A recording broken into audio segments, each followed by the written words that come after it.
एक पार्टी आई कौम के नाम पर, इंसाफ के नाम पर, अल्लाह और रसूल के नाम पर, लेकिन उसने भी इंसाफ नहीं किया, इंसाफ का खून किया। जैसे 22 में किया, आज बहादुरगंज में भी देख रहे हैं मासूम रजा के साथ क्या हो रहा है। हम कहाँ छोड़े इमाम? इमाम ने हमको छोड़ा, इमाम ने हम सबको छोड़ा। अब मस्तान साहब को अमोल में देख लीजिए, आप 1980 से चले आ रहे हैं, लुंगी खुल जा रहा है, लुंगी नहीं समेट पा रहे हैं और नेता बनेंगे, बहुत ज़ईफ हो गए और मंत्री भी बने हैं। मंत्री पीरियड का एक काम दिखा दीजिए आप। ऐसे राजनीति करके 22 साल एमएलए रहे हैं, हाँ। तो उसके बारे में पुराने लोग ये कह रहे हैं कि कुछ करो नहीं तो कुछ बिगड़ा को नहीं। अच्छा। तो नेता को कुछ करवा देने बनाए इतने, मतलब बड़े खाली ये एक मोराड़ा बुढ़ेरा देने बने। जो मोदी चाहता है पोलराइज करना, कि हिंदू एक साथ हो जाओ, मुसलमान एक साथ हो जाओ, वही आप भी करना चाहते हैं। मतलब डॉक्टर जावेद का पिताजी एमएलए थे तो वही बनेंगे, और उसकी डॉक्टर जावेद की मम्मी बोल चुकी है कि अभी मोर बेटा बनो फिर मोर पोता बनबे। तो मतलब वो ये लोकतंत्र का है ही नहीं, ये राजतंत्र बना हुआ है। प्रशांत किशोर बोल रहा है कि मेरा कैंडिडेट से बेहतर अगर किसी दूसरे पार्टी का कैंडिडेट अच्छा हो तो आप उसको वोट कर दें। जनस्वराज की सरकार बनेगी तो 5 काम हो जाएगा, जिससे एक परिवार को 20,000 रुपया तक का लाभ मिलेगा। लेकिन सीमांचल की जनता, बायसी की जनता आपके इंसाफ नहीं करने के बाद भी आपके फैसले पर लब्बैक करते हुए आपके उम्मीदवार को जिताया। तो आपको सेकेंड डे बायसी के लोगों को आके वेलकम करना था, शुक्रिया अदा करना था। लेकिन आप 2020 में जब जाते हैं उसके बाद दोबारा कभी नहीं आते हैं सीमांचल। वो आते हैं 2022 में, जब रुकनुद्दीन साहब पार्टी छोड़ जाते हैं तो उसको अनाप शनाप बोले आकर के। फिर जब 2022 के बाद गए तो 2024 में आते हैं वो अख्तर विमान साहब का वोट मांगने के लिए। अब 25 में आए हैं फिर वही माहौल गरमाने के लिए। अगर आपके विधायक यहाँ से भाग भी गए तो उसके बाद तो और जिम्मेदारी बढ़ जाती है, क्योंकि आपको देखकर लोगों ने वोट किया था। बिल्कुल। आपने न यहाँ पर एक कॉलेज खोला, न स्कूल खोला, न हॉस्पिटल खोला। आप मोदी का चेहरा देख के वोट करते हैं तो मोदी राजा बनता है, नीतीश का चेहरा देख के वोट करते हैं तो नीतीश राजा बनता है, राहुल का चेहरा देखते हैं, तेजस्वी का चेहरा देखते हैं। एक बार आप अपने बच्चे का चेहरा देख करके वोट करने जाइए और अपने बच्चों को देखते हुए वोट करें। 1990 से लेकर 2005 तक का जो जंगल राज था, उससे निजात पाने के लिए लोगों ने नीतीश कुमार का सुशासन राज के नाम पर उसको वोट किया। वो लालू के डर से बीजेपी को वोट कर रहे थे, बीजेपी के डर से लालू को वोट कर रहे थे। आज उनके पास एक बेहतर विकल्प है जनस्वराज के रूप में। जनस्वराज की सरकार होगी तो बुजुर्गों को 2,000 रुपया पेंशन मिलेगा, महिला हो या पुरुष 60 साल से ऊपर का, दिव्यांग हो तो उसको भी मिलेगा। आपको 5 विधायक दिया गया, तो आप विधायक को अपने घर पर बुला के बिरयानी खिलाते हैं और आप यहाँ आकर के उन विधायक का दुख को नहीं समझ सके कि ये लोग पार्टी छोड़ने की बात पहले से चल रही थी, अचानक नहीं छोड़ा था पार्टी, पार्टी छोड़ने की बात चल रही थी 6 महीना से। ये अवैसी साहब का स्टेटमेंट आपने सुना होगा, मोदी के साथ मिलकर के कांग्रेस का जनाजा उठा देंगे। तो इस तरह का बयान दे रहा है, जबकि उसी कांग्रेस के तुफेल से, सद के तुफेल से 1984 से लेकर 2004 तक उनके पिताजी एमपी रहे। अब जितना भ्रष्टाचार नेता है, 100 नेता या 100 पदाधिकारी का लिस्ट बन चुका है कि ऐसे लोगों को जेल जाना पड़ेगा। प्रशांत किशोर जी पहले बोल चुके हैं। जदयू खत्म होने वाले, जदयू का 20-25 सीट आएगा, वो इलेक्शन के बाद वो खत्म हो जाएगी, वो शिफ्ट हो जाएगा इधर से उधर। राजद के लोगों को, कांग्रेस के लोगों को जंगल राज कर रहे थे और भ्रष्टाचार कर रहे थे। उससे ज़्यादा भ्रष्टाचारी नेता जदयू और बीजेपी में है। प्रशांत किशोर उसका साथ नहीं दिया होता तो आज ये जो डिप्टी सीएम बना हुआ ना, ये क्रिकेट खिलाड़ी को पानी पिलाता रहता। पीएम बनने के लालच में नीतीश कुमार ने क्या किया, यूपी के मास्टरों को बिहार में नौकरी करा दिया। इसी प्रशांत किशोर की वजह से आज बीजेपी 15 में हारी। अगर 14 में बीजेपी को जिताने में कंधा लगाया तो 15 को बीजेपी में हराने में कंधा लगाया। 17 में पंजाब में बीजेपी को हरा के कैप्टन को, सरकार को जिताने में कंधा लगाया। 19 में केजरीवाल को जिता करके बीजेपी को हराने में कंधा लगाया। 21 में ममता को जिता कर बीजेपी को हराने में कंधा लगाया। जगनमोहन रेड्डी और स्टालिन को जिताकर बीजेपी को हराने में कंधा लगाया। एक बार बीजेपी को जिताने में अगर उसने रणनीति बनाई है तो 9 बार बीजेपी को हराने में जो भी पार्टी थी उसका साथ कंधा लगाकर बीजेपी को हराने में अपना मदद किया है। स्वागत है आपका दोस्तों केडीवी लाइव के एक और ख़ास केडीवी पॉडकास्ट में। आज हमारे साथ ख़ास मेहमान है जनाब मोहम्मद शाहनवाज आलम साहब, जो कि जनस्वराज पार्टी से ताल्लुक़ रखते हैं और 22 विधानसभा से इस बार संभावित प्रत्याशी हैं। जी हाँ, आज हम इनसे इनकी पर्सनल जीवन और बाकी प्रोफेशनल जीवन, साथ ही साथ इनकी राजनीतिक जीवन के बारे में बात करेंगे। ये पॉडकास्ट बड़ा ही इंटरेस्टिंग होने वाली है, तो आप हमारे साथ बने रहें एंड तक। तो सर आपका बहुत बहुत स्वागत है। आपका भी बहुत स्वागत है और आपके व्यूअर का भी। जी बहुत बहुत शुक्रिया सर। सबसे पहला सवाल जवाब तो बहुत सारे होंगे सर, लेकिन सबसे पहला सवाल आपसे ये करना चाहेंगे कि आप थोड़ी सी अपनी जीवनी के बारे में बताइए, शुरुआती जीवनी के बारे में, कि बचपन में आपका बचपन कहाँ गुजरा, कैसे गुजरा और शुरुआती शिक्षा आपने कहाँ से प्राप्त की। जी, मेरा गांव बुता हुआ 5 मई 1975 में पैदाइश है और बायसी हाई स्कूल से मैट्रिक किए 1990 में। उसके बाद ग्रेजुएशन पटना से किए, बीएससी बॉटनी ऑनर्स से हैं। उसके बाद मेडिकल की तैयारी करते हुए वो काम किए, बीएससी किए। उसके बाद बी फार्मा हुआ जामिया हमदर्द दिल्ली से, 98 से 2002 में बी फार्मा हुआ। फिर 1 साल का जॉब करने के बाद फिर हम घर आए। जॉब कहाँ की आप? तो दिल्ली की एक फार्मास्यूटिकल कंपनी में कर रहे थे। अच्छा। चूँकि फार्मा मतलब वो दवाई वाला? हाँ, बी फार्मा किए थे, बैचलर ऑफ फार्मेसी। तो उसमें क्या काम होता है? उसमें मेडिसिन का जो फैक्ट्री होती है, रिसर्च R&D सेक्शन, या फिर मैन्युफैक्चरिंग में जाना है या फिर मार्केटिंग में जाना है, वो अलग अलग स्पेशलाइजेशन होता है। तो DI वगैरह भी बनते हैं उससे, उस कोर्स से एब्रोड भी जाते हैं। तो फिर 1 साल का जॉब रहा। उसके बाद चूँकि बिजनेस बैकग्राउंड से थे हम, तो बिजनेस करना था अल्टीमेटली। तो फिर हम बायसी आए। फिर अभी LLB किए मधेपुरा यूनिवर्सिटी से। और उसके बाद चूँकि सोशल एक्टिविटी पहले से कर ही रहे थे हम, 96 से सुरजापुरी डेवलपमेंट ऑर्गेनाइजेशन के काफ़ी एक्टिव सदस्य रहे, फाउंडर भी रहे हैं। जब पटना में इसका मीटिंग हुआ करता था, बायसी में भी प्रोग्राम। सुरजापुरी डेवलपमेंट इसमें क्या होता था? इसमें सुरजापुरी डेवलपमेंट ऑर्गेनाइजेशन सुरजापुरी भाषा के लोग जो 4 जिला में जो सुरजापुरी जो बैकवर्ड क्लास में आते हैं उसको आरक्षण दिलवाना था। क्योंकि हमारे यहाँ के कुलिया और सिरसावादी लोगों को मुस्लिम में आरक्षण मिल चुका है, यहाँ के हिंदू भाई को भी मिल चुका है, सिर्फ और सिर्फ सुरजापुरी लोगों को नहीं मिला था। तो जब कुलिया को आरक्षण मिल गया 96 में, उसके बाद KDO के तर्ज पर SDO बना, सुरजापुरी डेवलपमेंट ऑर्गेनाइजेशन। तो 96 के बाद हम 98 में बायसी में प्रोग्राम किए। बहुत बड़ा प्रोग्राम था, ठाकुरगंज गए थे, बड़ी मुश्किल से 96 से चल रहा था ये काम। 96 से चल रहा था। हाँ, चल रहा था ये। फिर आरक्षण मिला भी, लेकिन संगठन में अभी भी हम जिलाध्यक्ष हैं, पूर्णिया जिलाध्यक्ष सुरजापुरी डेवलपमेंट ऑर्गेनाइजेशन के। अभी भी ऑर्गेनाइजेशन है? है।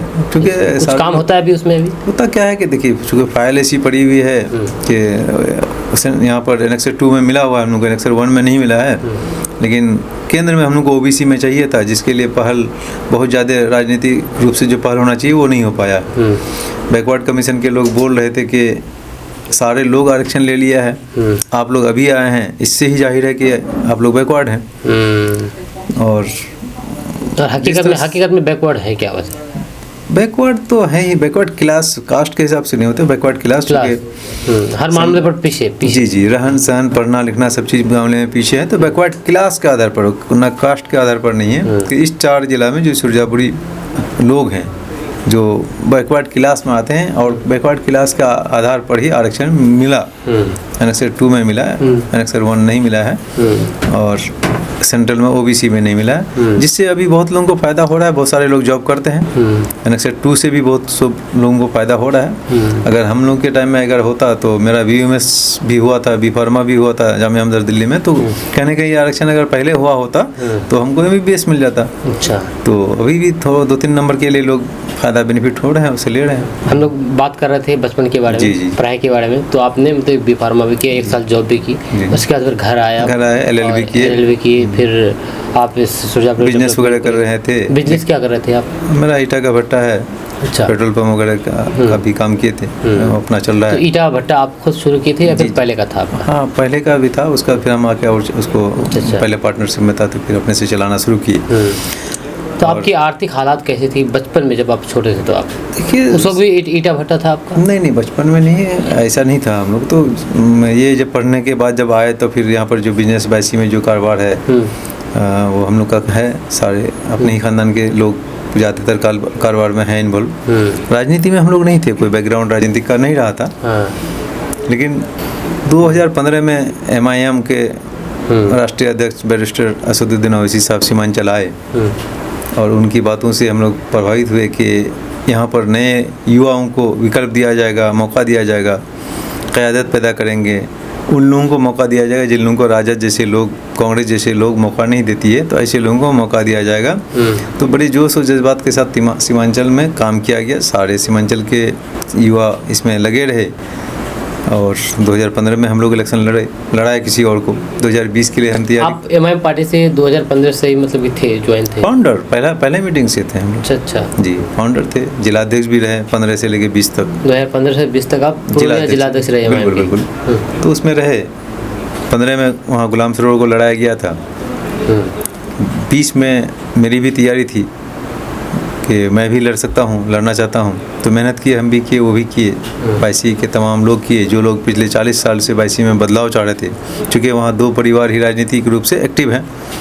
पिछले 40 साल में 2 परिवार ही राजनीति कर रहे हैं।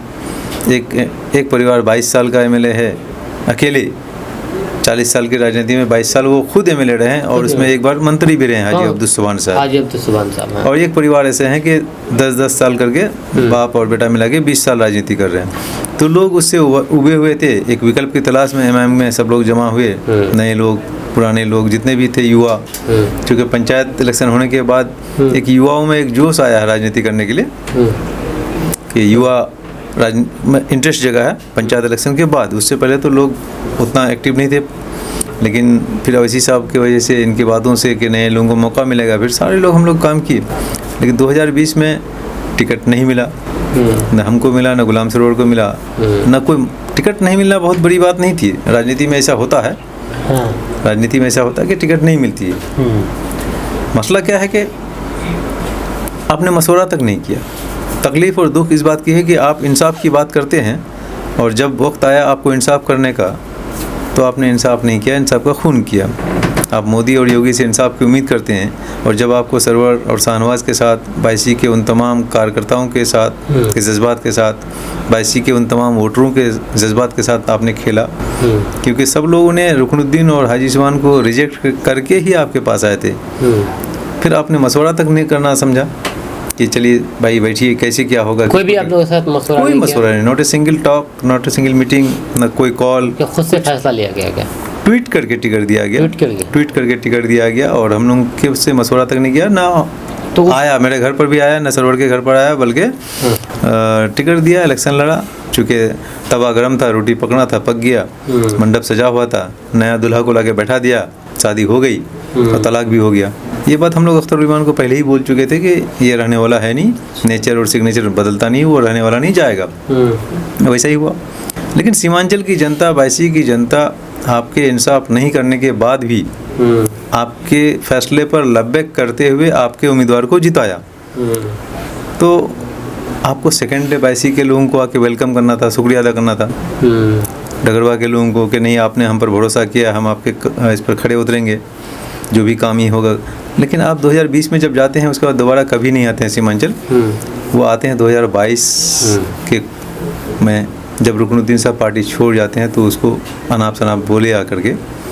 फिर जब 2022 के बाद गए तो 2024 में आते हैं वो अख्तर उर-रहमान साहब का वोट मांगने के लिए। अब 25 में आए हैं फिर वही माहौल गरमाने के लिए। तो जब जिम्मेदारी आपको एक बार मिल जाती है तो आपकी जिम्मेदारी बढ़ जाती है। आपको बार बार आना था। अगर आपके विधायक यहाँ से भाग भी गए तो उसके बाद तो और जिम्मेदारी बढ़ जाती है, क्योंकि आपको देखकर लोगों ने वोट किया था। बिल्कुल। आपने न यहाँ पर एक कॉलेज खोला, न स्कूल खोला, न हॉस्पिटल खोला। कहा जाता है कि मैक्सिमम वोट जो एमआईएम को पड़ा वो एमआईएम और असदुद्दीन ओवैसी के चेहरे को देख करके। बिल्कुल बिल्कुल। यही हम लोग बात कर रहे थे कि यहाँ पर एक हॉस्पिटल खोला जाएगा, स्कूल खोला जाएगा, वैसी एक्सेलेंस स्कूल वहाँ पर है, उस तरह का स्कूल खोला जाएगा, कम पैसे में पढ़ाई होगी, रिक्शा वाला का बेटा भी पढ़ता है। हम लोग बात करते थे लोगों से कि हैदराबाद में रिक्शा वाला का बेटा इंजीनियर बनता है, यहाँ भी जब स्कूल खोला जाएगा तो पढ़ाया जाएगा। तो क्यों नहीं, आपको जब 5 विधायक दिया गया तो आप फिर क्यों नहीं खोले आप स्कूल? एक भी स्कूल फोकट में तो नहीं, पैसे ही लेके खोलना था। एक स्कूल खोल दिए होते, एक हॉस्पिटल खोल दिए होते, जहाँ 20 रुपये का 3 महीने का इलाज की बात हम लोग लोगों तक बताते रहे। आपने यहाँ नहीं खोला। और ना सीमांचल के लोग, बाईसी लोगों का वहाँ पर कोई कोटा दिए, स्पेशल कोटा जो होना चाहिए कि भाई बाईसी का इतना लड़का रहेगा, यहाँ का रहेगा, कोई ना, किसी भी विधानसभा का कुछ नहीं है। तो और जो एमएलए यहाँ पर थे उसको तरह तरह के अख्तर उर-रहमान साहब के तरफ से हो या उसके भाई की तरफ से हो, जो भी टॉर्चर किया गया होगा, वो अपना यहाँ से फिर 5-4 विधायक भाग गए।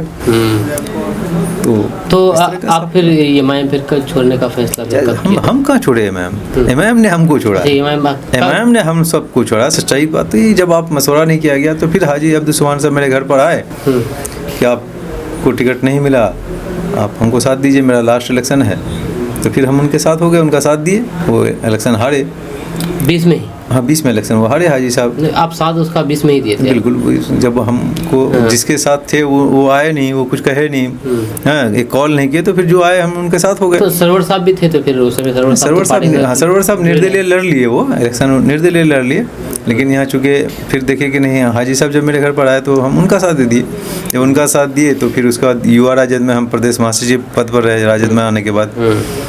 और जब से ये प्रशांत किशोर जी का भाषण सुने और इनके मनसा को देखे कि नहीं, इनका स्टडी जो किए, तो अमेरिका में 10 साल यूनिसेफ में काम करने के बाद हिंदुस्तान के तमाम लीडर के साथ काम किए वो, और 10 मुख्यमंत्री बनाने में कंधा लगाए, एक प्रधानमंत्री बनाने में कंधा लगाने के बाद उसके पास अप्रोच की कमी नहीं थी, पैसे की कमी नहीं थी। उसके बाद भी वो बंदा सब कुछ त्याग दे के जान मान कुर्बान करके 5,500 गाँव में पैदल चलना शुरू किया।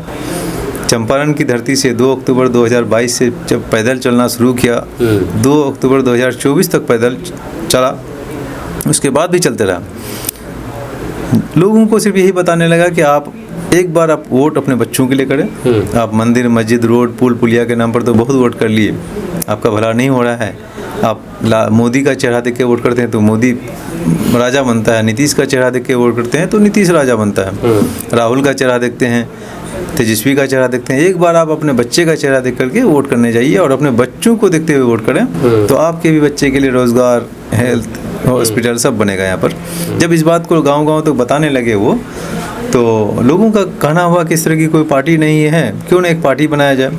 तो इस जनस्वराज अभियान जो चल रहा था पद यात्रा, उसमें 1 करोड़ सदस्य बने। उस 1 करोड़ सदस्य मिलकर के एक पार्टी बनी जिसका नाम हुआ जनस्वराज पार्टी। और ये 2 अक्टूबर 2024 को पार्टी बनी। 2 अक्टूबर 2024 को पार्टी बनी। आज 2 दिन बाद ये 1 साल होने वाली है। 1 साल होने वाली है। सिंबल 2 स्कूल का बस्ता हम लोग का है, जनस्वराज पार्टी का। ये पार्टी किसी एक आदमी का नहीं, 1 करोड़ सदस्य मिलके ये पार्टी बनाई है। बिहार के उन तमाम 60% लोग जो बदलाव चाहते हैं, जिसको कोई विकल्प नहीं नजर आ रहा था। लालू यादव का वो जंगल राज 1990 से लेकर 2005 तक का जो जंगल राज था, उससे निजात पाने के लिए लोगों ने नीतीश कुमार का सुशासन राज के नाम पर उसको वोट किया। पहला 5 साल तो ठीक ही रहा है, उसके बाद से ये धीरे धीरे अफसर राज में कन्वर्ट हो गया है। तो जंगल राज से बचना था, अफसर राज में आके लिप्त हो गया सब। अब जंगल राज और अफसर राज दोनों को हटा के जनस्वराज को लाना है। बिहार के 60% लोग बदलाव चाह रहे थे, विकल्प की कमी थी, विकल्प था नहीं बिहार वासियों के लिए। वो लालू के डर से बीजेपी को वोट कर रहे थे, बीजेपी के डर से लालू को वोट कर रहे थे। आज उनके पास एक बेहतर विकल्प है जनस्वराज के रूप में। क्या लगता है तीसरा विकल्प स्वीकार कर पाएंगे लोग? एकदम जग जाहिर है कि तीसरा विकल्प के रूप में आज लोग बोल रहे हैं कि तीसरा विकल्प है और यही बेहतर है। और जब आज तीसरा विकल्प के रूप में इसको मान चुके हैं, तो अभी 1 महीना बाकी है। अभी तो खेल शुरुआत हुआ है। अभी 1 महीना के बाद जब इलेक्शन के दिन तक यकीनन बिहार के लोग यही कहेंगे कि सरकार यही बना रहा है, इसके बिना कोई सरकार नहीं बना सकता। अभी तक तो बिना ये बात आ गई है कि सरकार बनाने में इसकी बहुत बड़ी भागीदारी होगी। यकीनन इस बैग का जो चुनाव चिन्ह हमारा है, इसको गांव-गांव तक, घर-घर तक पहुंचाने में जो सिंबल को पहुंचाना होता है किसी भी पार्टी के लिए, वो बहुत बड़ा टारगेट होता है। एक-एक घर तक अपना सिंबल को पहुंचाना, वो हम लोग पहुंचाने का काम कर रहे हैं। स्कूल का बस्ता 2-3 महीना पहले ही हम लोग को सिंबल मिला है। पार्टी 1 साल पहले बनी है, सिंबल 2 महीना पहले मिला है। इस सिंबल को हम लोग गांव-गांव नहीं, घर-घर तक पहुंचाने का कोशिश कर रहे हैं। परिवार लाभ कार्ड के माध्यम से एक-एक घर में हम लोग जा रहे हैं। जब जनस्वराज की सरकार बनेगी तो 5 काम हो जाएगा, जिससे एक-एक परिवार को 20,000 रुपया तक का लाभ मिलेगा। इन 5 कामों को मिला करके रहा है। 5 काम को मिला के एक परिवार को 20,000 रुपया तक का लाभ मिलेगा। 20,000 क्या मतलब कि एक बार में मिलेगा, एक ही बार में मिलेगा कि महीना? 20,000 रुपया तक का लाभ इस तरह होगा कि अगर सबसे बड़ा मुद्दा जो बिहार का है पलायन का, कि युवा रोजगार के लिए बाहर जाते हैं, तो रोजगार यहीं दिया जाएगा। 12 से 15 हज़ार रुपया तक का कमाने का रोजगार व्यवस्था यहीं किया जाएगा। उसको आपको बाहर जाने की ज़रूरत नहीं पड़ेगी। जो लोग मजबूरी में रोध होकर के बाहर जाते हैं, जो शौक से जाते हैं, ज़्यादा पैसे के लिए जाते हैं, वो जा सकते हैं। लेकिन जो मजबूर होकर जाते हैं सिर्फ 12,000 10,000 के लिए, ऐसे लोगों का रोजगार का व्यवस्था यहीं किया जाएगा। 10-12 हज़ार रुपये कमाने के लिए आपको परिवार नहीं जाना पड़ेगा। तो जनस्वराज की सरकार होगी तो 12,000 का फ़ायदा यहाँ से हुआ। जनस्वराज की सरकार होगी तो बुजुर्गों को 2,000 रुपये पेंशन मिलेगा। महिला हो या पुरुष 60 साल से ऊपर का, दिव्यांग हो तो उसको भी मिलेगा। तो 12-14,000 का बेनिफिट हुआ। हर प्रखंड मुख्यालय पर एक-एक नवोदय स्कूल, नेतरहाट इस टाइप का स्कूल खोला जाएगा, जहाँ से बच्चा पढ़ के डॉक्टर, इंजीनियर, BDO, CO बनता है। अपने आप को मजबूत कर लेगा, वो खुद ही सक्षम हो जाएगा। तो इस तरह का स्कूल बिहार में हर एक साल एक-एक खोला जाएगा। हर एक प्रखंड में हर एक साल एक-एक स्कूल खोला जाएगा। और जब तक ये स्कूल खुल नहीं जाता है, आपके बच्चे को पढ़ने के लिए 1,000 रुपये महीना दिया जाएगा। तो 12 2 14 1 15,000 हो गया। महिलाओं को 4% पर ऋण मिलेगा। जो जीविका के नाम पर अभी जो लोन हो रहा है 12% या 18% जितना भी लगता है इंटरेस्ट, उसको हम लोग 4% पर इंटरेस्ट लोन देंगे 5 लाख तक का। इससे 2500 रुपये का बचत होगा उस महिला को। 5वां फ़ायदा होगा किसान को, मुफ्त में मजदूर मिलेगा। मनरेगा का पैसा का जो बंदरमाट होता है, इस पैसे को किसान को दिया जाएगा कि मुफ्त में मजदूर को हटाएं और मजदूरी दें। सरकार पैसा देगी, अपने खेतों में, नकदी फसल के खेतों में काम करने के लिए दिया जाएगा। तो 2500 का फ़ायदा यहाँ से होगा। तो टोटल मिला के 20,000 रुपया तक का लाभ मिलेगा। उसके लिए परिवार लाभ कार्ड के रूप में हम लोग हर घर में जाके बनाते हैं। अभी ये जो कार्ड जो बांटते हैं, बिल्कुल यही है PLC कार्ड, परिवार लाभ कार्ड, इसी को बोलते हैं। इससे हम लोग गांव-गांव में जाके, घर घर जाके एक परिवार में एक कार्ड बना रहे हैं। जिसके पास ये कार्ड रहेगा उसको सबसे पहले सरकार प्राथमिकता देगी, क्योंकि सरकार के पास इसका डाटा रहेगा। कोई मुखिया MLA की ज़रूरत नहीं, डाटा डायरेक्ट होगा सरकार और डायरेक्ट जनता वर्सेस सरकार होगा। उसके बाद डाटा ऑलरेडी जा रहा है कि कौन आदमी है, किसका नंबर है। चूँकि नंबर ले रहे हैं हम लोग, उसका मोबाइल नंबर वगैरह सब, तो एक मैसेज भी जा रहा है और एक हम लोग एक रिश्ता भी बना रहे हैं जनता के साथ। जब सरकार बनेगी तो डायरेक्ट उसको बेनिफिट दिया जाएगा उसी कार्ड के माध्यम से उसका कि भाई इसने हम पर भरोसा किया है। और ये उस कार्ड में क्या कोई नंबर है, यूनिक नंबर है? यूनिक नंबर है, कार्ड है, नंबर है उसमें। चिप्स वगैरह नहीं है, ऐसी कोई बात नहीं, चिप्स वगैरह का नहीं है, सिर्फ नंबर है और सारा रिकॉर्ड हो रहा है। तो इसको लेके हम लोग गाँव-गाँव पहुँच रहे हैं और उसको एक आइडेंटिफाई कर रहे हैं कि कौन हमारे बात पर अमल करते हैं, कौन हमको मान रहे हैं। और जिसके पास ये कार्ड होगा सबसे पहले प्राथमिकता उन लोगों को दी जाएगी। अच्छा, आप राजनीति की बारे बात करें कि 2015 में आप MIM पार्टी ज्वाइन किए थे, उससे पहले किसी पार्टी में थे आप? नहीं, उससे पहले तो पता है कि हम बिजनेस कर रहे थे। कोई राजनीति में नहीं था? कोई राजनीति, चूँकि यहाँ सीमांचल में है क्या कि लोग BJP को हराने के नाम पर वोट करते हैं। सीमांचल के हर एक विधानसभा में देखें कि एक एक नेता 6 बार 7 बार का MLA है। अब हर विधानसभा में जाइए तो BJP के खिलाफ में एक महागठबंधन का उम्मीदवार होता है और महागठबंधन के उम्मीदवार को चाहे अनचाहे उसको जिताना पड़ता है। चूँकि यहाँ सीमांचल में मुस्लिम बहुल क्षेत्र है, BJP को हराने के नाम पर वोट करता है। और जो भी राजद का हो या कांग्रेस का घिसा पिटा उम्मीदवार, चाहे पब्लिक उसको पसंद करे या पब्लिक पसंद नहीं करे, मजबूरी में उसको वोट देना पड़ रहा था। लोग उसको जिता के भेज रहे थे, तो पार्टियाँ भी उस नेता को ही टिकट मिल रहा था, क्योंकि उसका जब खोटा सिक्का चल रहा है तो क्यों अच्छा सिक्का को खोजने की ज़रूरत है। उसको सर्वे करने की कोई ज़रूरत नहीं। मेरा जो भी आदमी जीत के आ रहा है, चूँकि विधानसभा में मुंडी गिना जाता है, वहाँ पर तो शकल सूरत से मतलब नहीं है, उम्र से भी मतलब नहीं, वहाँ पर तो सिर्फ गिनना है कि कितने लोग मेरे 122 हुए तो सरकार आपकी। तो वहाँ ऐसे लोग जब जीत के जा रहे थे तो किसी नए लोगों को मौका नहीं मिल रहा था। हमारे सीमांचल में सारे लोग BJP के हराने के नाम पर महागठबंधन के उम्मीदवार को वोट कर रहे थे। वोट करने की वजह से पार्टियां भी दूसरे और नेता को खोजने की ज़रूरत नहीं समझ रहा था। जब इस बार उसके नेता को हराया गया तब अब जाके उन लोगों को समझ में आया कि नहीं, अब वहाँ पर हमको सर्वे करना है, कैंडिडेट चेंज करना है, ये करना है, वो करना है। तो यकीनन कोई मौका नहीं मिल रहा था। लेकिन एक पार्टी आई कौम के नाम पर, इंसाफ के नाम पर, अल्लाह और रसूल के नाम पर, लेकिन उसने भी इंसाफ नहीं किया, इंसाफ का खून किया। जैसे 22 में किया, आज बहादुरगंज में भी देख रहे हैं मासूम रजा के साथ क्या हो रहा है। आज अब्दुल्ला सालिम चतुर्वेदी का जोकी में देख लीजिए, उसको भी टिकट नहीं मिलने वाला है। आप ठाकुरगंज में चले जाइए तो हर विधानसभा का ये हाल है, काम कोई करे लेकिन टिकट उसी को मिलेगा जिसका पॉकेट गर्म होगा। तो इस तरह का चल रहा है सीन। यकीनन 22 ही नहीं, सीमांचल की जनता समझ चुकी है। काठ की हंडी एक ही बार चढ़ती, दोबारा नहीं चढ़ने वाली है। आप पर भी लोगों ने भरोसा किया, जिस तरह से लालू यादव पर भरोसा किया था। लालू यादव हो या कांग्रेस हो, कांग्रेस और राजद को जिस तरह से भरोसा करके देख चुका है, तो फिर आप पर भी भरोसा किया मुसलमानों ने सीमांचल के।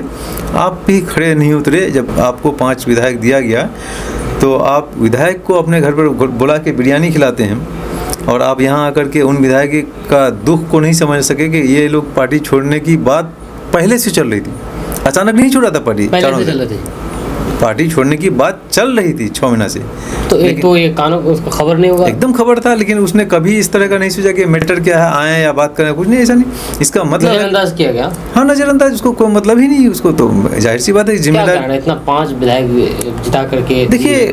और इसको मुझे लगता है कि उनको शायद सिर्फ देखिए विपक्ष में रहने से ज़्यादा बोलना पड़ता है कि आपने ये नहीं किया, वो नहीं किया। वो इलेक्शन जीतना नहीं चाहता है, वो सिर्फ विपक्ष में रह के बोलना है कि ये नहीं किए, और कांग्रेस के खिलाफ, राजद के खिलाफ बोलना है। आपने उनका स्पीच सुना है कि कांग्रेस पार्टी एक ऐसी पार्टी है कि उसको जाना तय है, ख़त्म कर देना है, लोकतंत्र के लिए खतरा है।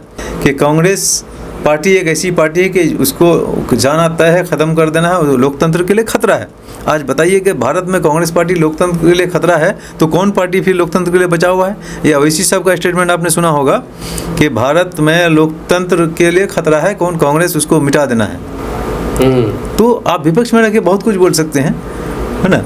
उन्हीं का एक बयान है भाई का कि मोदी के साथ मिलकर के कांग्रेस का जनाजा उठा देंगे। तो इस तरह का बयान दे रहा है, जबकि उसी कांग्रेस के तुफेल से, सद के तुफेल से 1984 से लेके 2004 तक उनके पिताजी एमपी रहे, और 2004 से लेके अभी तक वही अवैसी साहब एमपी रहे। लेकिन आपको 2012 तक आपके मुंह में ज़बान नहीं थी। ये जब से मोदी आए हैं तभी से आपको नज़र आ रहे हैं। टीवी डिबेट में सिर्फ आप ही को देख रहे हैं और उनको देख रहे हैं। ये गोदी मीडिया पोलराइज करने के लिए दोनों को हाईलाइट किए जा रहे हैं, तमाम छोटी छोटी मैसेज को, न्यूज़ को चला रहे हैं। जब आपको मुसलमानों ने भरोसा दिया, आपको एमएलए बना के दिया, तो आपकी जिम्मेदारी बढ़ गई थी, लेकिन आपने उसको ना, आप खड़ा नहीं उतरे, ना उसको रोक सके। इसका मतलब है कि आप नहीं चाह रहे थे कि हमारा एमएलए जीते, हमारा एमएलए जीतेगा तो हमको काम बढ़ जाएगा मेरा। तो आप नहीं चाहते, आप सिर्फ चाहते हैं कि मुसलमान जज्बा में आकर के जो मोदी चाहता है पोलराइज करना, कि हिंदू एक साथ हो जाओ, मुसलमान एक साथ हो जाओ, वही आप भी करना चाहते हैं। तो इससे बेनिफिट किसको होता है? जाहिर सी बात है, जिसकी आबादी है, जिसकी आबादी है। अगर 80% बोल रहे हैं कि हमको हक नहीं मिलेगा, तो हम तो बोलेंगे हक नहीं मिलेगा, तो कौन सा हक फिर आपके बोलने से कौन सा हक मिल जा रहा है? फिर कौन हक नहीं मिल रहा है, या कौन हक मिल गया? पहले आप मेडिकल विधान लोकसभा में कागज फाड़ते हैं। नहीं, कागज फाड़ देने से क्या हो? केवाला फाड़ देने से जमीन खत्म हो जाता है क्या? केवाला अगर फाड़ देंगे तो जमीन खत्म हो जाता है क्या? आज वक्फ बिल के खिलाफ में 232 वोट पड़ा है। एक वोट अगर अवैसी साहब का है, 23 वोट और कोई मुसलमान का है जो और पार्टियों में है, 24 मुसलमान सांसद हैं, 208 हिंदू सांसद भी आपके सपोर्ट में है, वक्फ बिल के खिलाफ में था। सदन में कानून बनाना हो या सरकार बनाना हो, वहाँ गिनती मानी रखता है, वहाँ जज्बात नहीं, वहाँ आपका हाइट नहीं, वहाँ शकल सूरत नहीं, वहाँ कोई चीज़ मानी रखता है, गिनती मानी रखता है कि 272 अगर आपका हुआ तो आपकी कानून पास हुआ, 272 नहीं हुआ तो कानून नहीं बना। तो वहाँ गिनती मानी रखता है, और गिनती आप अकेले कभी नहीं पुरा सकते हैं। गिनती के लिए आपके साथ वो सेकुलर हिंदू जो आपके साथ चलना चाहता है, आपको उसके साथ चलना पड़ेगा। यही वजह है कि प्रशांत किशोर जी बोल रहे हैं कि आरएसएस और संघ के विचारधारा जो 1925 से लेकर आज तक चले आ रहा है, 3 पीढ़ी के बाद का नतीजा है कि आज वो यहाँ तक पहुँच चुका है। आप उसको एक झटके में गठबंधन करके ख़त्म कर सकते हैं? ऐसा नहीं हो सकता है। आपको उसको ख़त्म करने का एक ही तरीका है। मुसलमानों से मुखातिब होकर बोल रहे हैं, किशनगंज में जो भी प्रोग्राम हुआ था उसमें भी बोले थे, क्या प्रशांत किशोर बोले थे कि मुसलमानों जिस तरह से आज़ादी के वक्त में अंग्रेज़ों को सब मिल के, हिंदू मुस्लिम मिल के हराए हैं, भगाए हैं, उसी तरह से आज भी अंग्रेज़ के नाजायज़ औलाद जो बचे हुए हैं उनको भी अगर हटाना है, सत्ता से बेदखल करना है, तो आपके पास एक ही रास्ता है कि आपको गांधी के विचारधारा को मजबूत करना होगा। अगर आप गांधी के विचारधारा को मजबूत करेंगे तभी हो पाएगा। तो आज जो हिंदू बीजेपी को वोट नहीं करता है, आधा हिंदू बीजेपी को वोट नहीं करता है, मुसलमान उसके साथ राजनीतिक गठजोड़ कर ले तो आप उस आधे हिंदू को हरा सकते हैं जो नफरती हो गए हैं, जो गॉडसे की विचारधारा को मानते हैं, जो संघी लोग हैं, उस तरह के लोगों को आप हरा सकते हैं। आप सिर्फ पोलराइज करके, इत्तेहादुल मुस्लिमीन करके नहीं हरा सकते हैं। प्रशांत किशोर जी भी किशनगंज जब आए थे तो उन्होंने ओवैसी साहब के बारे में बोला कि ओवैसी साहब सिर्फ मुसलमानों के बारे में बोलते हैं। नहीं, ओवैसी साहब कह रहे हैं कि मुसलमानों की राजनीति के बारे में बोल रहे हैं, और जनसुराज जो बोल रहा है कि मुसलमानों की राजनीति तो हो, लेकिन उन हिंदू के साथ हो, अकेले नहीं, उन हिंदू के साथ जो बीजेपी के खिलाफ में ऑलरेडी है, जो बीजेपी को सिर्फ अभी 40% हिंदू वोट करते हैं, 40% हिंदू बीजेपी को वोट नहीं करते हैं। तो मुसलमानों को उस 40% हिंदू के साथ गठजोड़ करके ही आप उसको हरा सकते हैं। अभी आपके बगल में एक एग्जाम्पल है बंगाल में 27% मुसलमान हैं, वहाँ दीदी को 49% वोट आया। अगर वहाँ भी अवैसी साहब गए थे, जब बिहार जीतने के बाद वहाँ गए, वहाँ के मुसलमानों ने बहुत ही अक्लमंदी से काम लिया, और वहाँ सब लोगों ने टीएमसी को वोट किया। मुसलमान 27% और 35% टीएमसी मिला करके, सब मिला करके हो जाता है 24% हिंदू मिला करके हो जाता है 49% वोट आया वहाँ पर, जिसमें मजबूत सरकार बनी। टीएमसी की सरकार बनी और बीजेपी आरएसएस वहाँ बुरी तरह से हारा। अमित शाह उस दिन से एनआरसी करना भूल गया। अगर वहाँ भी चाहता है मुसलमान इत्तेहाद करने के लिए तो क्या हो पाता वहाँ पर, बीजेपी सरकार बनती। तो इसलिए अमित शाह तो बोल रहे हैं कि पूरे देश में एनआरसी होगा, नहीं होगा, बार बार बोल रहे हैं, वो तो बोल रहे हैं लेकिन कर नहीं रहे हैं ना। वो तो सिर्फ ये खुश करने के लिए, अपने जो भक्त हैं उसको खुश करने के लिए कुछ कर रहे हैं। और जहाँ पर वो कर सकते हैं कर रहे हैं। अभी आसाम में कर रहे हैं, अभी बिहार में भी SIR के नाम पे परेशान किए। लेकिन आप अभी भी अगर कुछ मजबूती है जो सेकुलर हिंदू आपके साथ में है, जो ऐसे राजद या गठबंधन के लोग, जो भी महागठबंधन जिसको कह सकते हैं, जिसको आपके वोटों की ज़रूरत है, आपको लोहा से लोहा काटना है, आप किसी को तोड़ना चाहते हैं तो किसी का साथ देना पड़ेगा या किसी का साथ लेना पड़ेगा। आप अकेले चाहते हैं कि हम 20-80 का खेल करेंगे तो जो मोदी चाहता है वही आप भी चाहते हैं, लेकिन उससे आपका भला नहीं होगा। वो 80 वाले का भला होगा, 20 वाले का भला नहीं हो सकता। अच्छा सर, हम आप ये जानना चाहेंगे कि आप चुनावी मैदान में मतलब कि तैयारी कर रहे हैं, अभी प्रत्याशी घोषित उम्मीदवार घोषित नहीं किया गया है। अगर मान के चलिए उम्मीदवार घोषित किया जाता है और फिर आप जीत भी जाते हैं तो कुर्सी में बैठ करके आप क्या बदलाव करेंगे, आप क्या चाहते हैं बदलाव करना? देखिए, बदलाव करने के लिए तो दुनिया पड़ी हुई है। जो पिछले 45 साल से बाईसी में 2 परिवार राजनीति कर रहे हैं और पूरा भ्रष्टाचार चरम सीमा पर है।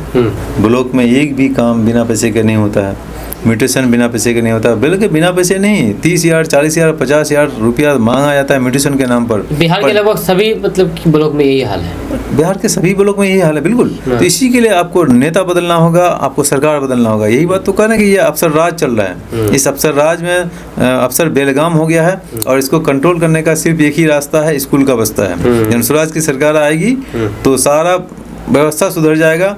अब जितना भ्रष्टाचार नेता है, 100 नेता या 100 पदाधिकारी का लिस्ट बन चुका है कि ऐसे लोगों को जेल जाना पड़ेगा। प्रशांत किशोर जी पहले बोल चुके हैं। आपके दिलीप जायसवाल जी, सम्राट चौधरी और अशोक चौधरी जैसे लोग का लिस्ट तो जारी हो ही रहा है। तो टॉप लेवल का जितने भी नेता या जितने भी अफसर हैं, सबका फाइल खुलेगा, सबको जेल जाना पड़ेगा। जनसुराज की सरकार आएगी तब सबको जेल जाना पड़ेगा, सबको हिसाब देना पड़ेगा। सम्राट चौधरी कह रहे हैं कि हिसाब देना पड़ेगा प्रशांत किशोर को कि 32 करोड़ का जमीन कैसे खरीदे। नहीं, सम्राट अभी तो प्रशांत किशोर तो कल हिसाब दे दिए हैं कि 341 करोड़ हम कमाए 3 साल में, जिसका हम GST पेड किए, इनकम टैक्स पेड किए हैं, 98 करोड़ और 98 करोड़ हम इसको दिए, जनसुराज को फंडिंग किए। वो तो हिसाब हम दे दिए हैं। लेकिन आप कौन, आपका नाम क्या है, आपका डेट ऑफ बर्थ क्या है, कि बिना डेट ऑफ बर्थ के पैदा हो गए थे। सम्राट बताए ना कि जो आदमी मर्डर केस में 6 महीना जेल में हो, जिस पर 6 आदमी का मरने का आरोप लगा हो, वो आदमी आज डिप्टी CM बना हुआ है। तो उनको तो बरी कर दिया था नाबालिग का। नहीं, नाबालिग का वो नकली सर्टिफिकेट दिया था नाबालिग के। नीतीश कुमार आज वो नीतीश कुमार नहीं है जो पहले थे। यकीनन वो आप देखे होंगे 2012 में जब मोदी का नाम आया था तो नीतीश कुमार ने NDA गठबंधन तोड़ा था। मोदी को बिहार आने के लिए नहीं दिया जाता था, नहीं देना चाह रहा था। लेकिन आज नीतीश कुमार की मजबूरी है कि उसके साथ में है, और नीतीश कुमार आज मेंटली पूरी तरह से डिसबैलेंस है, मेंटली अनफिट हैं कि उसको पता ही नहीं कि मेरे अगल बगल में जो सम्राट चौधरी जैसे लोग हैं, दिलीप जायसवाल जैसे लोग हैं, ये लोग भ्रष्टाचार में लिप्त हैं। वो मदहोश है। उसके तमाम सरकार जो चल रहा है आज, पदाधिकारी IAS अफसर लोग जो रिटायर्ड लोग हैं वही लोग चला रहे हैं। ये सरकार अफसर राज बन चुका है पूरी तरह से। ये लोकतंत्र नहीं है, इसलिए सम्राट चौधरी जैसे लोग इस्तीफा नहीं दे रहे हैं। क्या लगता है कि उनकी पार्टी उन पर कार्रवाई करेगी? क्योंकि लोग तो बोलते हैं कि हम तो बड़ी साफ छवि सुथरे के लोग हैं। इसलिए तो प्रशांत जी आज अभी जो NDA के लोगों का पोल खोल रहे हैं, क्योंकि इससे पहले चारा घोटाला और ये घोटाला वो घोटाला पर बात हो रही थी। सारा ठेकड़ा फोड़ रहा था महागठबंधन में घिसा पिटा उम्मीदवार, और ये लोग सब दूध के धुले साबित कर रहे थे अपने आप को। और लेकिन जब प्रशांत किशोर जी इसका डाटा निकाले कि आपने मैट्रिक कब किया, अब 7वीं फेल है, वो 7वीं, वो खुद अपना एफिडेविट में दे रहा है। सम्राट चौधरी 7वीं पास है, 7वीं पास है। वो खुद तेजस्वी यादव को 9वीं फेल बता, वो 9वीं फेल है, लेकिन ये 7वीं पास है। वो अपना एफिडेविट में दिया है कि हम 7वीं पास हैं, और उसके हिसाब से वो अपना एज को अलग अलग दिया। हर एफिडेविट में नाम भी अलग है उसका। और वो कांग्रेस का नेता को बम मार के उड़ाया था, 6 आदमी मारा था, जिसमें वो जेल गया था। ये बात भी जानते हैं सब। जितने जो गंभीर आरोप लगा रहे हैं, अगर मान के चलिए अगर गलती हो जाए, आरोप सिद्ध ना कर पाए, तो उल्टे तो फिर लेना कर देना पड़ जाएगा। तो 100 करोड़ का तो पहले ही मानहानि कर बिना उसका जवाब दे दिया गया है। प्रशांत किशोर जी बिना डाटा के कुछ नहीं बात करते हैं, सबका डाटा अपने पास है और सबका डाटा सबके पास है। लेकिन राजद के लोगों की हिम्मत नहीं है कि वो जदयू के लोगों के खिलाफ बोले या बीजेपी के लोगों के खिलाफ बोले, क्योंकि ये चोर के बारे में नहीं बोल सकता है, सबको पता है। क्योंकि इसी 20 साल में 3 साल डिप्टी सीएम भी रहे तेजस्वी प्रसाद यादव, उसी टाइम में बहुत सारा घोटाला हुआ है। यही तेजस्वी प्रसाद यादव और नीतीश कुमार मिलकर के 500 करोड़ रुपया बिहार के लोगों का बर्बाद किया है जातिगत जनगणना, आर्थिक जनगणना के नाम पर, जिसमें सिर्फ पता लगाया गया है कि कितना बिहार में गरीब है और कितने लोगों के पास ज़मीन नहीं है। उसमें नीतीश कुमार और तेजस्वी प्रसाद यादव जी मोदी जी से मिल करके आर्थिक जनगणना ज़बरदस्ती करवाया और 500 करोड़ रुपया खर्चा कर दिया गया बिहार के लोगों का, सिर्फ गरीब को गिनने के लिए। लेकिन और सदन में वादा किया था नीतीश कुमार के हर एक गरीब परिवार को 2 लाख रुपया देंगे, आज तक किसी गरीब को 2 लाख रुपया नहीं दिया गया। और 50 लाख लोगों ने गरीब के पास ज़मीन नहीं है, भूमिहीन है, जिसको 3 डिसमिल ज़मीन देने का वादा किया गया था, लेकिन आज तक किसी को ज़मीन नहीं मिला है। अगर किसी को कागज मिला है तो उसको पोजीशन नहीं मिला है। इसी के लिए हम लोग इसका विरोध में हम लोग सदन में जाके विधानसभा का घेराव किए थे, जिसमें हम लोगों को लाठीचार्ज किया गया था। हर आदमी जो विधानसभा घेराव करता है या धरना देता है, इस सरकार में लाठी खाना पड़ता है और ये लाठीबाज सरकार हो गया है। इसको अभी 1 महीने में इलेक्शन जो होने वाला है, बिहार के तमाम, चाहे वो चौकीदार हो या मास्टर हो या जो भी डिपार्टमेंट के लोग हैं, जो लोग भी पटना जाके धरना दिया है, अपनी आवाज़ लोकतंत्र के हिसाब से रखना चाहा, सबको लाठी खाना पड़ रहा है। अब उसको लाठी खाने के बारी है। यकीनन दिसंबर में नई सरकार बन रही है, ये लास्ट पारी है। नीतीश कुमार एक अन्य मार्ग में दोबारा नहीं जाने वाले हैं, ये सरकार जाने वाली है। कहाँ जाने वाले? नालंदा जाने वाले हैं क्या? जदयू खत्म होने वाली, जदयू खत्म होने वाली। जदयू का 20-25 सीट आएगा, वो इलेक्शन के बाद वो खत्म हो जाएगी, वो शिफ्ट हो जाएगा इधर से उधर। आप कह रहे हैं कि वो एक अन्य मार्ग नहीं जाने वाले, तो इसका मतलब उनका घर तो नालंदा के हरनौत में है, तो क्या हरनौत जाने वाले हैं? कहीं चले जाए, वो अब इलाज करने के लिए हॉस्पिटल जाना पड़ेगा, उसका दिमागी हालत सही नहीं है, इसलिए उसको हॉस्पिटल ही जाना पड़ेगा, उसका इलाज करा ले, एक सर्टिफिकेट निकाल लिया। एक चीज़ देखा जाए, यहाँ पर जितने भी आरोप लगा रहे हैं आप लोग, प्रशांत किशोर जी, मतलब कि वो आरोप जो विपक्ष सोच भी नहीं सकते हैं। एक्चुअली ये जो भूमिका, वो विपक्ष कौन है? विपक्ष है ही कौन? मतलब महागठबंधन नहीं, वो विपक्ष नहीं है, प्रतिपक्ष विपक्ष में प्रशांत किशोर है। नहीं, वही हम बात नहीं, विपक्ष में प्रशांत किशोर है। जो महागठबंधन जिसकी बात करते हैं, वो तो इस उम्मीद पर जदयू के लोगों को कुछ नहीं बोलता है कि चचा का नियत कब पलट जाए कि सत्ता में हम आ जाएं। अच्छा। और बीजेपी विपक्ष में आ जाएगा, यानी कि इस लालच में कि डिप्टी सीएम कब बन जाए और चचा का मेरा मन कब डोल जाए, क्योंकि उसको तो सत्ता चाहिए, और कब मन डोल जाए इसीलिए वो तेजस्वी प्रसाद यादव नीतीश पर नहीं बोलते हैं या उसके मंत्री पर नहीं बोलते हैं। अब एक चोर खुद घोटालेबाज पहले हो, जिसके पिताजी जेल गए हो, वो दूसरे के बारे में क्या बोलेगा? लेकिन प्रशांत किशोर जी दिलीप जायसवाल जैसे लोगों के बारे में किशनगंज में आकर के बोल कर गया कि इसको दौड़ा के बताएंगे जब हमारी सरकार बनेगी, जो सिख माइनॉरिटी कॉलेज में। धमकी हो गया ना? नहीं, धमकी मतलब पब्लिक दौड़ाएगा, हम क्या दौड़ेंगे? पब्लिक दौड़ाएगा। आज संठ है कि नहीं? आज दिलीप जायसवाल जैसे लोग खामोश है, एक वर्ड बोलने की नहीं, वो एकदम कौन अवस्था में चला गया है। आज सम्राट चौधरी पहले खुश था, अब जब उस पर वार हुआ तो वो भी एकदम संठ हो गया है। अभी अशोक चौधरी हैं, जितने भी भ्रष्टाचारी नेता है एनडीए जदयू के, सारे लोगों का पोल खोला जाएगा और बिहार की जनता को बताया जाएगा कि जो लोग राजद के लोगों को और कांग्रेस के लोगों को जंगल राज कर रहे थे और भ्रष्टाचार कर रहे थे, उससे ज़्यादा भ्रष्टाचारी नेता जदयू और बीजेपी में है।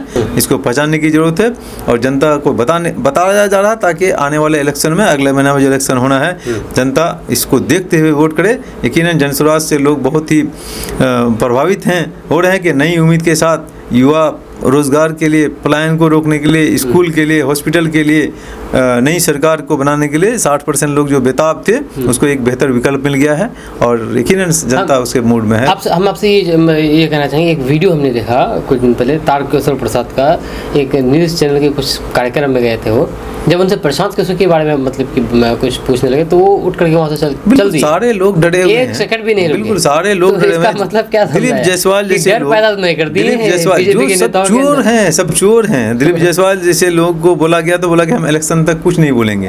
ये डरे हुए लोग हैं, क्योंकि जो चोर करता है वो वही डरता है ना। तो सारे डरे हुए हैं, सारे भ्रष्टाचारी। अंदर के पत्ते कैसे खोल लेते हैं, कहाँ से निकाल लेते हैं? अब उनको जितना आइडिया जितना है उसके पास निकालते हैं, लेकिन अगर ये आरोप गलत है तो वो अपना आरोप ये मानहानि तक किया आप लोगों पर, मानहानि किया, उसका जवाब दे दिया गया है। वो डाटा दिया गया कि 100 करोड़ जो हम बोल रहे हैं कि 100 करोड़ नहीं, अब ये 200 करोड़ की प्रॉपर्टी का डिटेल दे दिया गया उसको। अब तो 200 नहीं, कल का जो चला है 300 तो 500 करोड़ हो गया है। तो ये 500 करोड़ का डिटेल दिया गया है कि कहाँ कहाँ घपला कियो, कैसे कियो, जवाब दो और रिजाइन करो, जवाब दो। इस तरह से जो आरोप लगा रहे हैं, डर नहीं लगता है? सत्ता है, वो पावर में, वो लोग सेंटर में, स्टेट में। नहीं, सच्चाई की जीत होती है। डर नहीं लगता है प्रशांत? डर कैसे? जो चोर होगा वही डरेगा ना। जो चोर होगा वही डरेगा। जो चोर नहीं तो वो किस बात का डर है? उसको पता है, बोल रहे हैं कि हम आग से खेल रहे हैं, लेकिन बिहार की जनता देख रही है। और ऐसे नौजवान, ऐसे बहादुर, ऐसे साफ सुथरे छवि वाले आदमी को और ऐसी पार्टी को मजबूती से सरकार में लाने का काम करेगा बिहार की जनता, और यकीनन बदलाव। लेकिन लोग ये कह रहे हैं कि ये अभी बीजेपी के खिलाफ बोल रहे हैं, उसके जो पुराने पर्चे हैं वो निकाल रहे हैं, उनके घोटाले के या फिर जो भी कारनामे किए हैं। लेकिन वही प्रशांत किशोर बीजेपी को जिताने के लिए 2014 में एड़ी चोटी का जोर लगा दिया था। ठीक है, 2014 में प्रशांत किशोर जी नरेंद्र मोदी की सरकार, बीजेपी की सरकार बनाने में कंधा लगाया था, ये जग जाहिर है, सब जानता है।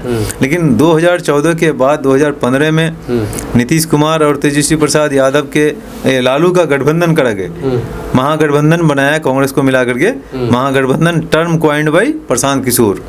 और नीतीश कुमार हो, बिहार में बहार हो, ये नारा प्रशांत किशोर का है। और महागठबंधन की सरकार बनती है और Tejashwi Yadav 9वीं fail deputy CM बनता है और लालू यादव को एक पॉलिटिकल वारिस मिलता है। अगर वो गठबंधन नहीं कराया गया होता और प्रशांत किशोर उसका साथ नहीं दिया होता तो आज ये जो डिप्टी सीएम बना हुआ ना, ये क्रिकेट खिलाड़ी को पानी पिलाता रहता, जो काम कर रहा था वो। ये डिप्टी सीएम बना, पथ निर्माण मंत्री बना, हेल्थ मिनिस्टर बना, नगर विकास मंत्री बना, और सीमांचल के एक नेता को मंत्री बनाया, दारू मंत्री जलील मस्तान को, ताकि मुसलमानों का भला नहीं हो सके, ये लोग कुछ काम नहीं कर सके। और दारू मंत्री बिल्कुल मद निषेध और निबंधन मंत्री बनाया था, जिसको दारू मंत्री कहते हैं, कि जिससे मुसलमानों का, सीमांचल वाले का कोई भला नहीं कर सके, वो दारू मंत्री बना के। मद निषेध बोले, दारू दारू मंत्री है वो। और तो नशा विभाग का मंत्री है। नशा विभाग का मंत्री, दारू, उससे मुसलमानों का। आप हेल्थ मिनिस्टर अपने रख रहे हैं, एजुकेशन मिनिस्टर अपने रखते हैं, और जिस एजुकेशन मिनिस्टर आपका था और उसी टाइम में आपको नीतीश कुमार के साथ जब आप सत्ता में थे, पीएम बनने के लालच में नीतीश कुमार ने क्या किया, यूपी के मास्टरों को बिहार में नौकरी करा दिया, क्या ना, डोमिसाइल वाला कानून लगा के हटा करके। तो उसी प्रशांत किशोर की वजह से आज बीजेपी 15 में हारी। अगर 14 में बीजेपी को जिताने में कंधा लगाया तो 15 को बीजेपी में हराने में कंधा लगाया। 17 में पंजाब में बीजेपी को हरा के कैप्टन को, सरकार को जिताने में कंधा लगाया। 19 में केजरीवाल को जिता करके बीजेपी को हराने में कंधा लगाया। 21 में ममता को जिता कर बीजेपी को हराने में कंधा लगाया। जगनमोहन रेड्डी और स्टालिन को जिताकर बीजेपी को हराने में कंधा लगाया। एक बार बीजेपी को जिताने में अगर उसने रणनीति बनाई है तो 9 बार बीजेपी को हराने में जो भी पार्टी थी उसका साथ कंधा लगाकर बीजेपी को हराने में अपना मदद किया है। अच्छा, सीमांचल के बारे में बात करेंगे। सीमांचल बहुत ही बदहाल है, पूरे बिहार, पूरे देश में सबसे ज़्यादा पिछड़ा राज्य तो बिहार है, पिछड़ा स्टेट। उस बिहार में भी सबसे पिछड़ा इलाका अपना सीमांचल है। इसका कारण क्या है, मूल कारण क्या है? सीमांचल के रहनुमा जितने हैं वही कारण है, रहनुमा ही कारण है। बिल्कुल, सीमांचल के रहनुमा और सीमांचल की जनता भी इसके जिम्मेदार है। जनता भी जिम्मेदार, बिल्कुल जनता भी जिम्मेदार है। जनता कैसे जिम्मेदार? जनता जिम्मेदार है कि एक ही नेता को, एक ही परिवार को आप बार बार नेता बनाते रहेंगे। जिस डॉक्टर के यहाँ आपका इलाज नहीं होता है आप उसी के यहाँ इलाज करेंगे तो आपका पेशेंट मरेगा ही। आपका कोई पेशेंट है, अगर डॉक्टर के यहाँ जाते हैं, इलाज नहीं होता है, ठीक नहीं होता, फिर आप दूसरे बार 5 साल के बाद उसी को डॉक्टर के पास जाएंगे, उसी को डॉक्टर बना देंगे तो इलाज नहीं होगा, पेशेंट मरेगा। तो पेशेंट मर रहा है। आपने एक विधायक को 6 बार 7 बार 8 बार करके विधायक बना रहे हैं। आपके किशनगंज के विधायक, किशनगंज के इस बार जो विधायक है नए हैं, लेकिन इससे पहले का किशनगंज के जो एमपी हैं अभी, वो डॉक्टर जावेद साहब, वो 2 बार के एमपी हैं। उससे पहले वो एमएलए हुआ करते थे, उससे पहले उसके पिताजी एमएलए और मंत्री हुआ करते थे, वो भी मंत्री थे। बता दीजिए कोई ऐसा काम जो याद किया जा सके। रोड पुल पुलिया बनाना तो आम बात है, वो तो ऐसी भी बिना इसके बन जाएगा, लेकिन कोई ऐसा काम बता दीजिए। आज सीमांचल में के 4 जिला में एक भी सरकारी मेडिकल कॉलेज आज तक नहीं रहा। अब जाके पूर्णिया में बना, जो सही तरह से काम नहीं कर रहा, अभी भी अच्छी तरह से काम नहीं कर रहा है। अच्छा, 22 विधानसभा का सबसे बड़ी समस्या क्या है? 22 विधानसभा की सबसे बड़ा मुद्दा तो भ्रष्टाचार है, और चूंकि सैलाब वाला एरिया है तो कम्युनिकेशन का बहुत प्रॉब्लम है, पुल नहीं है, खपरा जाने के लिए अभी भी बहुत घूम के जाना पड़ता है। तराबाड़ी जाने का तो कोई रास्ता ही नहीं है आज तक। 79 साल आज़ादी का हो गया, तराबाड़ी जाने का एक भी रास्ता, पुल नहीं है, रास्ता तक नहीं है जाने का। हाँ, और उसी तरह से खुटिया जाने के लिए बहुत घूम के जाना पड़ता है। अभी अर्राबाड़ी के पास पूरी तरह से नदी जो एक सिंगल रोड था, उस रोड को काट दिया गया, लेकिन कोई काम उस तरह का नहीं किया जाता है कि इसको रोका जा सके वक्त से पहले। तो बहुत ही बेकार बदहाल है बायसी का हाल। और भ्रष्टाचार तो है ही ब्लॉक लेवल पर, जो आप बोले कि पूरे बिहार में है, लेकिन बायसी में सबसे ज़्यादा है कि म्यूटेशन करने पर 40,000 जन्म प्रमाण पत्र हो, मृत्यु प्रमाण पत्र हो, या परिमार्जिन हो, या फिर RTPS में जाना हो, FIR करना हो, या राशन कार्ड में नाम लिखाना हो। जहाँ जाइए बिना पैसे का कोई काम नहीं होता, और वो भी छोटा मोटा नहीं, आपको ज़मीन बेच करके ही ज़मीन का रसीद कराना पड़ेगा। ज़मीन बेच के ज़मीन का, हाँ, ज़मीन बेच के ज़मीन का रसीद कराना पड़ रहा है। ये पोजीशन हो गया भ्रष्टाचारी का, जिसके जिम्मेदार सरकार भी है, और उतना ही जिम्मेदार यहाँ के लोकल जो रहनुमा हैं, जिसको रहनुमाई करने का मौका मिला है, वो भी जिम्मेदार हैं, क्योंकि वो ब्लॉक में उसका नहीं चलता है या फिर खामोश है। अभी जो मौजूदा जो अभी विधायक हैं रुकनुद्दीन साहब, उनका कार्यकाल कैसा रहा? कार्यकाल आपको बताया कि ये लोग MIM के नाम पर जीते थे, अवैसी का चेहरा देखकर जीते। खुद तो जीते नहीं, एक बार अपने पिताजी का चेहरा देखकर लोगों ने वोट किया था 2005 में, जो सितंबर में इलेक्शन हुआ था। इस बार अवैसी का चेहरा देख के वोट दिए हैं लोगों ने। खुद का फेस नहीं है क्या? खुद का फेस होगा तो दोबारा जीतेंगे तो खुद का फेस हो गया। अब तक तो दूसरे के चेहरे पर, पिताजी के चेहरे पर या अवैसी के चेहरे पर जीते हैं वो। खुद के चेहरे पर जीतना है तो इस बार जीतेंगे तो खुद का चेहरा पर जीतेंगे। ऐसा कुछ काम जो वादा किया था वो और वादा पूरा नहीं हुआ था। एम्बुलेंस का फोटो दिखाया था वो इलेक्शन जीतने के बाद। एक एम्बुलेंस था बायसी में, वो एम्बुलेंस आज तक लापता हो गया, मंगल ग्रह पर था, कहाँ चला गया एम्बुलेंस पता नहीं चला। और जो हॉस्पिटल करना था, बनाना था, या जो भी वादा किया था, जो कहीं खड़ा नहीं उतरा है वो। तो बायसी की जनता पूरा 80%, पूरे बिहार में अगर 60% लोग बदलाव चाहते हैं तो बायसी के 80% लोग बदलाव चाहते हैं कि हम 22 साल का MLA भी देख लिए, और ये बाप बेटा मिला के 20 साल का भी देख लिए। इनके पिताजी 2 बार थे, ये भी 2 बार हैं, तो 4 बार हो गया है। और एक आदमी हो गए 22 साल अकेले, और अभी भी उनको, और आप बार मतलब पुनर्वास मंत्री थे एक बार, उसके बाद भी कितने लोगों का पुनर्वास किया अभी तक पता नहीं उनका। और अब जाकर के बोलते हैं कि अभी तो मैं जवान हूँ। जब वो पहली बार MLA बने थे तो हम 4 क्लास में बच्चे थे, और अभी भी वो पिछले 40 साल से राजनीति करने के बाद, और जब वो MLA रहते हैं तो बीमार रहते हैं, मैदानता वगैरह में जाके इलाज कर रहे थे 17-18 में, 2017-18 में जब इलाज कर रहे थे। लेकिन जब वो हार गए हैं तो अभी वो बहुत एक्टिव से हैं, राजद में हैं, वोट टिकट की तलाश में है। चूँकि इस बार टिकट में इससे पहले कभी भी 2 आवेदन नहीं पड़ रहा था, इस बार बायसी में राजद के लिए 2 आवेदन पड़ेगा। पिछले 10 बार से उसको अकेले ही बिना मांगे टिकट मिल जाया करता था, इस बार कंपटीशन है। कोचा दमन से भी 2 आवेदन पड़ा है। बिल्कुल। अच्छा, कोचा पड़ोसी हैं पास के, थोड़ा सवाल पूछ लेते हैं कोचा दमन से। कोचा दमन से आप क्या देखते हैं? कोचा दमन की राजनीति अगर आप देखते हैं तो क्या सोचते हैं, क्या दिमाग में आता है आपका? नहीं, देखिए वहाँ पर तो यहाँ पर मास्टर मुजाहिद है जो मौजूदा विधायक है, क्या कहेंगे। वहाँ शाहिद साहब जो राजद से लड़ रहे थे वो अभी MIM में आ गए हैं लड़ने के लिए, और जो MIM में लड़ रहे थे वो राजद में आ गए हैं। ये तो पलटा पलटी हुआ, और बीच में एक फिर जदयू वाला आके घुस गए हैं वहाँ। तो अब क्या होगा देखिए, आने वाले वक्त में टिकट का डिस्ट्रीब्यूशन कैसे होता है, और किसको मनाया जाता है। किसको मनाना तेजस्वी के लिए आसान है, लेकिन 2 विधानसभा बायसी और कोचा दमन है जहाँ पर तेजस्वी प्रसाद यादव को किसी एक को मनाना पड़ेगा। तो अब कौन मनता है वो तो आने वाला वक्त। अच्छा, शिक्षा और बेरोजगारी पर आप क्या कहेंगे? सबसे बड़ी समस्या है, तो सभी समस्या है, शिक्षा भी समस्या है, बेरोजगारी भी है। बिल्कुल। सबसे बड़ी समस्या क्या है? सच्चर कमेटी का रिपोर्ट जो आया था 2005 में, जब कांग्रेस की सरकार हुआ करती थी पिछले 40-45 साल से, सच्चर कमेटी का रिपोर्ट आया कि मुसलमानों की हालत दलित से बदतर है। इसी बिना पर UPA सरकार ने 5 AMU का ब्रांच देने का काम किया पूरे हिंदुस्तान में, जिसमें किशनगंज भी एक ब्रांच था।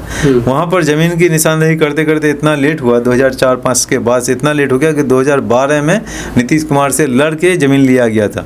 जब NH जाम और रेलवे जाम कर दिया गया था, तब जाके नीतीश कुमार जैसे लगता है कि उसकी अपनी बाप की जमीन हो, जागीर हो, बिहार सरकार की ज़मीन को देना था, लेकिन बहुत मुश्किल से दिया 2012 में जब ज़मीन मिल गया AMU सेंटर के लिए, तो 2012 से लेकर 2014 तक UPA की सरकार थी, सोनिया गांधी की सरकार थी, कांग्रेस की सरकार थी, लेकिन वो फंड नहीं दिया। अगर फंड दिया होता तो वो कॉलेज बन गया होता। सिर्फ 130 करोड़ अलॉटमेंट हुआ था, जिसमें सिर्फ 10 करोड़ रुपया दिया गया, जो बाउंड्री का काम किया गया था, उसका तो एनजीटी का केस दिलीप जायसवाल जैसे लोग लगा करके और तरह तरह का वो डिले कर दिया गया है ना। अब तो मोदी सरकार है, अब तो उम्मीद ही नहीं है। तो कांग्रेस को भी देख लिया गया है कि कांग्रेस की राज में ही मुसलमान दलित से बदतर हो गया। कांग्रेस की राज में एमयू सेंटर देने की बात कही गई लेकिन फंड नहीं दिया गया। तो लोग समझ रहे हैं कि हमको वो सिर्फ बात करता है लेकिन करने के लिए कुछ नहीं देता है। तो एजुकेशन बहुत कमज़ोर है। यहाँ पर जितने भी स्कूल हैं, स्कूल का भी हालत तो बहुत बुरा है। खिचड़ी, स्कूल में सिर्फ खिचड़ी का हिसाब होता है। नीतीश कुमार जी शिक्षा व्यवस्था को पूरी तरह से चौपट कर दिया है। तमाम महिलाओं को घर से बाहर निकाल करके औरतों को लगा दिया है मास्टर में। और वो चूँकि मर्द लोग प्रदेश में जाते हैं तो औरतें अपना KYC करती रहती है, आधार कार्ड, SIR और ये करने में ब्लॉक में परेशान रहती है। तो नीतीश कुमार महिलाओं के साथ वो सबको रोड में लगा के खड़ा कर दिया है, चाहे तो पंचायत इलेक्शन के माध्यम से हो, टीचर के माध्यम से हो, या फिर जो अगर इन दोनों में नहीं है तो वो SIR के माध्यम से ब्लॉक जाते आ रहना है, आधार कार्ड लेके कागज़ दिखाते रहना है, यही काम रह गया है। तो स्कूल की व्यवस्था सही नहीं है, हॉस्पिटल का भी वही हाल है, तमाम लोग प्राइवेट में जाके इलाज करते हैं। तो उस सब तमाम चीज़ की वजह सिर्फ जो अगर है तो वही है कि 20 साल से किसी एक ही डॉक्टर को आप इलाज कर रहे हैं, सरकार बदल नहीं रहे हैं, तो आपका हाल नहीं बदलेगा। आप नेता नहीं बदल रहे हैं तो आपकी हालत नहीं बदलेगी। यकीनन आपको अगर हालत बदलनी है तो आपको नेता बदलना होगा, सरकार बदलनी होगी। दूसरा कोई रास्ता नहीं, क्योंकि लोकतंत्र में आपको वो ताकत दिया है कि हर 5 साल में अपना नेता चुने ताकि अच्छी सरकार बने। अगर सफल इलाज करना है तो डॉक्टर चेंज करना होगा। हमसे एक जानना चाहेंगे कि आप भी चुनावी मैदान में तो उतरने वाले हैं। अगर मान के चले आप चुनावी मैदान में उतर जाते हैं तो आपको उम्मीदवार घोषित कर दिया जाता है, तो क्या मतलब कि लोग आपको क्यों चुनेंगे? आखिर लोग क्यों वोट करेंगे आपको? बिल्कुल लोग इसलिए वोट करेंगे कि पिछले 40-45 साल से जो दो परिवार, दो नेता जो दवाई को आप इलाज कर चुके हैं, जिस दवाई को आप ले चुके हैं, बीमारी का इलाज नहीं हो पा रहा है। लेकिन एक जनसुराज एक ऐसी दवाई है, शाहनवाज एक ऐसी दवाई है जो नई दवाई आई है, जिसको आप ट्राई करके देख सकते हैं कि ये आता है तो काम होता है कि नहीं होता है। अगर शाहनवाज के बाद भी काम नहीं होगा तो आप शाहनवाज को भी हटाने के लिए हर 5 साल में आपको मौका मिलेगा। यकीनन पिछले 10 साल से हम राजनीति में हैं, लोग हमारी एक्टिविटी को, हमारा तमाम चीज़ को देख रही है, वॉच कर रही है कि ये क्या कर सकता है, क्या नहीं कर सकता है।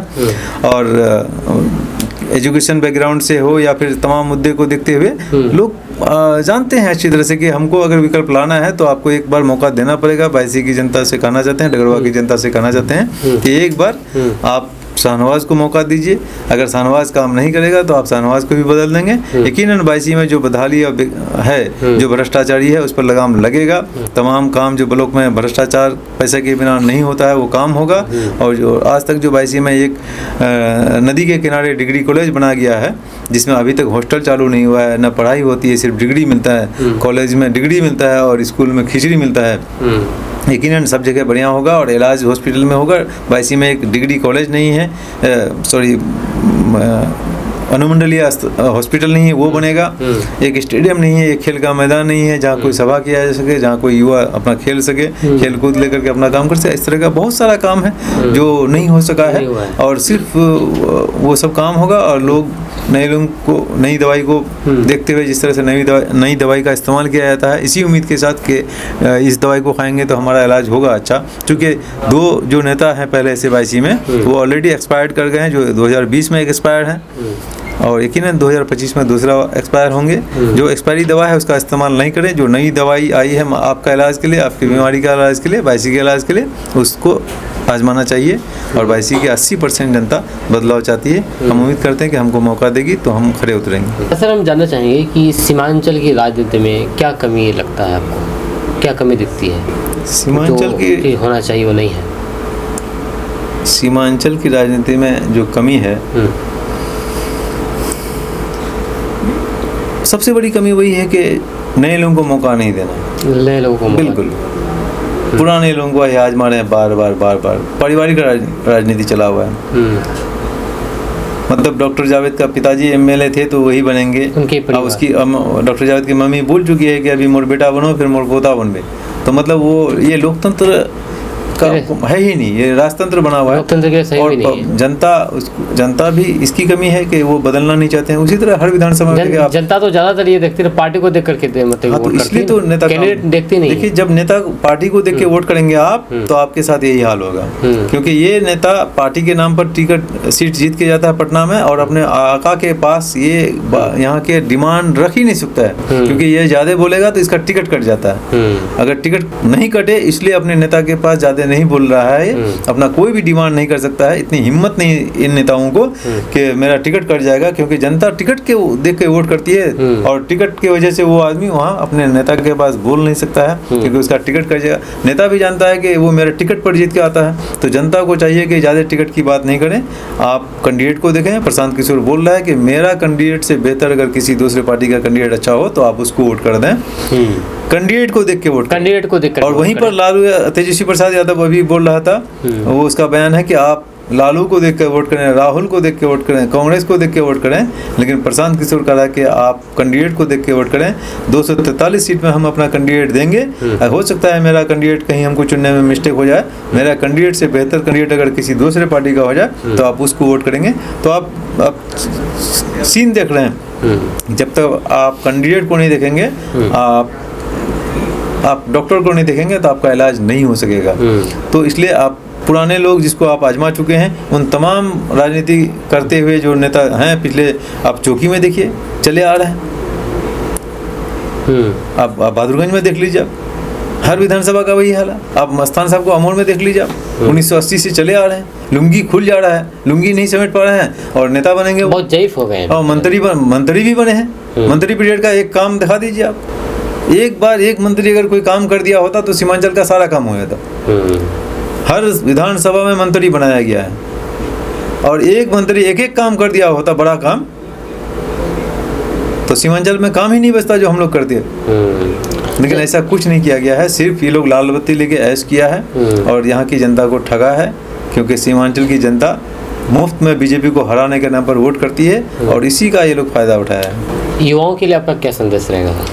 युवाओं को ये कहना चाहते हैं कि जो लोग, जिन लोग को नेता हमारे पिताजी लोग बनाए, उसकी उम्र के लोग बनाए, हम लोग ऐसे लोगों को नेता नहीं बनाए, बल्कि नए युवा हैं तो युवा को नेता बनाए, नए लोगों को मौका दें ताकि आपके बारे में सोच सके। आपकी ज़िंदगी आगे है, वो उन लोगों की ज़िंदगी कट चुकी है पुराने लोगों की, वो लोग अभी पुराने लोगों को ही तरजीह दे रहे हैं। पुराने लोग पुराने लोगों को ही तरजीह दे रहे हैं। हम ऐसी में देख रहे हैं कि कुछ उम्रदराज लोग, पुराने जो 22 साल के जो एमएलए हैं, 40 साल से राजनीति करते हैं, अभी भी वहीं पर चिपके हुए हैं, क्योंकि उसकी ज़िंदगी जा चुकी है।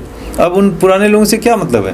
लेकिन नौजवानों को एक लंबी ज़िंदगी जीना है, उसके आने वाले नस्लों के बारे में सोचना होगा। इसलिए आप एक नए उम्मीद के साथ नए नेता को लाएं, नई सरकार बनाएंगे तो अच्छा स्कूल व्यवस्था होगा, अच्छा हॉस्पिटल होगा, अच्छा प्लेग्राउंड होगा और सारा अच्छा काम होगा। और वो जो पुराने लोग हैं उनके बहकाव में नहीं आना है, ऐसे लोगों को मुंहतोड़ जवाब देना है और उसके चुने हुए नेता को जो बताना चाहता है कि नहीं पुराना ही ठीक है, कुछ करो नहीं तो कुछ बिगड़ा को नहीं, तो बिगड़ो होकर नहीं कैसे नहीं बिगड़ता है? अगर भ्रष्टाचारी हो रहा है, ब्लॉक में पैसा लग रहा है तो कैसे नहीं बिगड़ता है? अगर 1 टेलर मिट्टी काटने के लिए आपको 1.25 लाख टका थाना वाला को देना पड़ रहा है तो कैसे नहीं बिगड़ रहा है? तो ये बताना पड़ेगा, आप उन लोगों को बताइए कि कैसे नहीं बिगड़ता है। 1 टेलर मिट्टी आप 2000 में खरीद रहे हैं, पहले जो 800 में खरीद रहे थे, तो कैसे नहीं बिगड़ रहा है? अब किसको बिगड़ना करते हैं और किसको नहीं बिगड़ना करते हैं? अब हर एक साल लोग नदी कटान में कट रहा है, उसको कोई मुआवजा नहीं मिल रहा है। आप पुनर्वास मंत्री रहे, कितना काम कर दे, कितने लोगों को पुनर्वास में जगह दे दिया आप, तो कोई काम इस तरह का किए ही नहीं। और फिर एक ही सगुफा होता है, कुछ करो नहीं तो कुछ बिगड़ा को नहीं। ये जो मंत्र बना के रखा है और सिर्फ बीजेपी को हराने के नाम पर जो वोट लेता है, इस मंत्र को हटाइए। यकीनन आप जनसुराज को वोट करेंगे तब भी बीजेपी हारेगा। आप सारे लोग जनसुराज को मजबूत करेंगे, नई सरकार बनेगी, नई व्यवस्था बनेगा।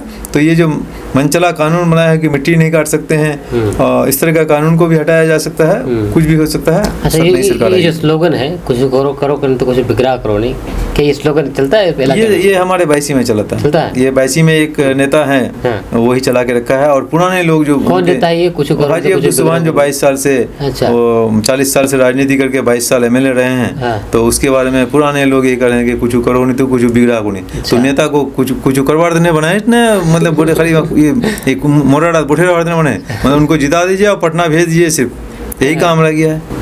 अरे भाई, हम एमएलए बनाते हैं अपने आने वाले फ्यूचर के लिए, भविष्य के लिए, बाल बच्चे के लिए, ताकि कुछ काम हो सके। आप पश्चिम तरफ चले जाइए, आप 22 से पश्चिम तरफ जाइए, Purnia side, Madhubani side, Samastipur side, कितना डेवलपमेंट है, लेकिन 22 में ऐसा कुछ नहीं है। एक अनुमंडल बना है, बार बार उसी को दिखा रहे हैं, तो ऐसे लगता है कि अनुमंडल एमएलए बनाया है। एमएलए अनुमंडल थोड़े बनाता है। अनुमंडल हो या तो किशनगंज जिला को किसने बनाया, कौन एमएलए ने बनाया? वो तो सरकार परिसीमन के तहत कभी उसको छोटा बनाया जाता है कि भाई इसको जिला कर देते हैं, इसको अनुमंडल बना देते हैं। एक ही बार अभी कुछ दिनों से बिल्डिंग के, स्कूल का बिल्डिंग और अनुमंडल का बिल्डिंग और डिग्री कॉलेज का बिल्डिंग के सामने फोटोग्राफी करता है, करके दिखा रहा है कि हम ये काम किया। अरे अनुमंडल बन गया, 25 साल नहीं बल्कि 30 साल हो गया अनुमंडल बने हुए, और अनुमंडल बनने के 30 साल बाद जाके डिग्री कॉलेज बना, वो भी नदी के किनारे 5-6 जरीब दूर है नदी, कभी भी कट सकता है। जहाँ अभी हॉस्टल तक चालू नहीं हुआ, जहाँ पढ़ाई नहीं हो रही है, सिर्फ डिग्री मिल रहा है। अगर 30 साल लग गया अनुमंडल बन के डिग्री कॉलेज बनने में, अनुमंडल का बिल्डिंग बनने में, अभी एक स्टेडियम नहीं बना है, जो जेल का जमीन का एक्वायर हुआ है, जेल नहीं बना है, बहुत सारा काम नहीं हुआ है, तो 30 साल तो लग गया। फिर क्या कर रहे थे? 22 पूरब चौक में जो हर आए दिन एक्सीडेंट होता है, वहाँ पर एक गोलंबर होना चाहिए था, एक या ओवरब्रिज होना चाहिए था, नहीं या ट्रैफिक पुलिस होना चाहिए था, कुछ भी नहीं है। तो इस तरह का कोई काम नहीं हुआ। एक ही बस यही है कि हम जीते थे, कुछ करो नहीं तो कुछ बिगड़ा को नहीं, यही स्लोगन पर चल रहा है। बीजेपी को हराना है।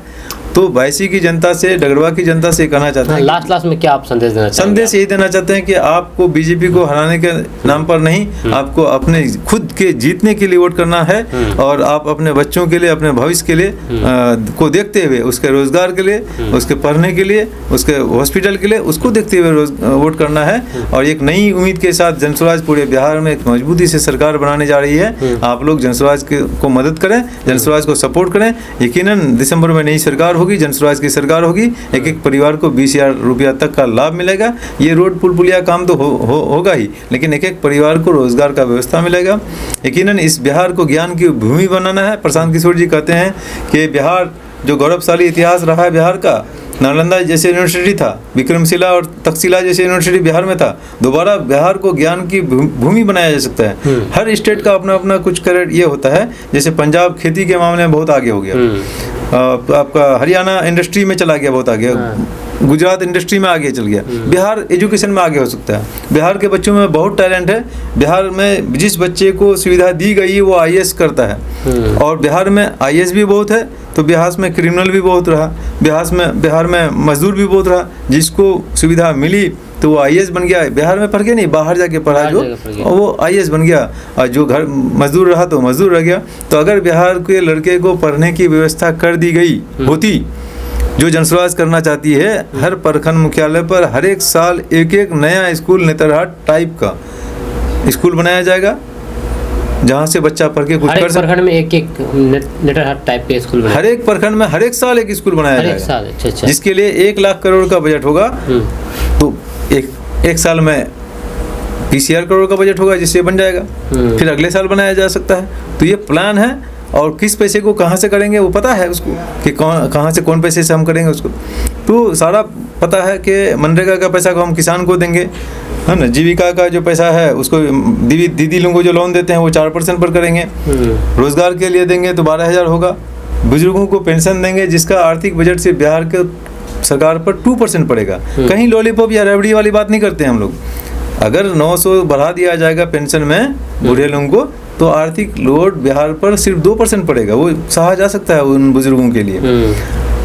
तो स्कूल बनेगा, और जब स्कूल बनेगा तो बिहार में एक अच्छे लोग पढ़ के आएंगे, फिर बिहार ज्ञान की भूमि कहलाया जाएगा। जो बिहार जहाँ से दो धर्म के धर्मगुरु यहाँ से निकले हैं, जैसे आप गौतम बुद्ध को ले लीजिए, आप जैन धर्म को ले लीजिए, बुद्ध धर्म को ले लीजिए, या सिखों के 10वें गुरु गोविंद सिंह जी पटना से हैं।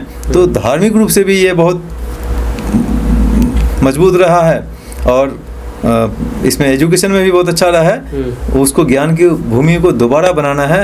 यकीनन बिहार के ही लड़के कोटा में जाके पढ़ते हैं, और बिहार के ही लड़के कोटा में जाके पढ़ाते हैं। पढ़ाने वाले भी बिहार के होते हैं, अब पढ़ने वाले भी बिहार के होते हैं। 2 लाख बच्चा कोटा में अगर पढ़ता है, एक एक बच्चा 2 लाख रुपया खर्चा करता है, तो 2 लाख बच्चा 20,000 करोड़ रुपया हमारा बिहार का कोटा शहर में खर्चा होता है। बिल्कुल बिल्कुल। तो ये पैसे को रोका जा सकता है। हमारे बिहार से सिर्फ मजदूरों का पलायन नहीं होता है, पूंजी का भी पलायन हो रहा है। अभी 20,000 करोड़ रुपया बच्चों के माध्यम से बाहर चला गया, तो पूंजी का भी पलायन चला जा रहा है। बैंकों में जो पैसा जमा होता है, जो उस पैसे को यहीं के लोगों को रोजगार के लिए लोन देने की जरूरत होती है, वो पैसा यहाँ के लोगों को लोन नहीं दिया जाता, बल्कि गुजरात और कर्नाटक जैसे कंपनी को दिया जाता है। और बिहार में जबकि RBI का रूल है कि 80% रुपया जो बिहार का जमा होता है, 80% यहीं के लोगों को रोजगार के लिए लोन देना होगा, लेकिन आज 40% लोन यहाँ दिया जाता है और 40% बाहर के लोगों को दिया जाता है। तो गरीब राज का पूंजी का भी पलायन हो रहा है, बुद्धि का भी पलायन हो रहा है, मजदूर का भी पलायन हो रहा है। सबसे पहले बिहार को सुधारना है तो इसी पलायन को रोकना होगा, बुद्धि को भी रोकना होगा, पूंजी को भी रोकना होगा। और जब बुद्धि और पूंजी रुक गया तो अपने आप पलायन रुक जाएगा। बिल्कुल, बहुत अच्छी बातें कही सर आपने। आपका बहुत बहुत शुक्रिया सर, आप अपना कीमती समय देने के लिए हमें, और बहुत अच्छी सी बातें कही आपने। और आपका चुनाव है आने वाले समय में, मतलब चुनाव आ ही गए हैं जी। तो लास्ट में ये कह दीजिए, टिकट का घोषणा कब होने वाला है? ये 6-7 तारीख तक आचार संहिता का भी घोषणा होने वाला है, और उम्मीद करते हैं कि टिकट का भी घोषणा हो जाएगा। टिकट का घोषणा हो जाएगा। चलिए, बहुत बहुत शुक्रिया आपका हम यहाँ पर आने के लिए। ये शाहनवाज आलम हैं, जो कि जनसुराज पार्टी से ताल्लुक़ रखते हैं और भावी प्रत्याशी हैं 22 विधानसभा से, और पहले MIM में थे, जो कि जिलाध्यक्ष के पद पर रहे हैं 2015 से 2020 तक। हम दोनों के बीच में जो भी बातें हुई है, आप हम दोनों की बातों से कितना इत्तेफाक रखते हैं, नीचे कमेंट बॉक्स में कमेंट करके अपना राय सभ्य तरीके से ज़रूर रखिएगा। इस वीडियो को यहीं पर एंड कर देते हैं, इस पॉडकास्ट को यहीं पर एंड कर देते हैं। ये 6वां पॉडकास्ट है हम लोगों का। कैसा लगा आपको, अपना राय ज़रूर बताइएगा। मिलते हैं नेक्स्ट वीडियो के साथ, तब तक के लिए जय हिंद, जय भारत।